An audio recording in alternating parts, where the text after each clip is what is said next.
તમારો તો પરિચય હું આપી દઉં. પ્રસિદ્ધ orthopaedic surgeon doctor Sachin Raval.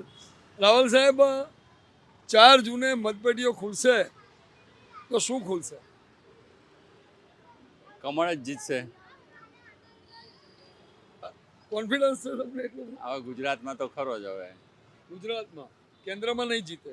ના, કેન્દ્રમાં જીતશે, પણ જેટલું ધારે છે એટલી બહુમતી ના આવે. 400 સીટોની વાત ખોટી પડે. ખોટી પડશે. વિપક્ષ મજબૂત બનશે આ વખતે. બનવો જ જોઈએ.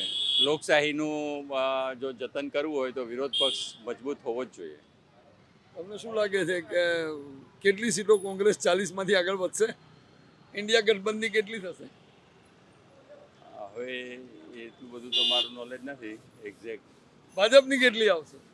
ભાજપની 350 મેક્સિમમ. ખૂબ ખૂબ આભાર. Thank you. Thank you.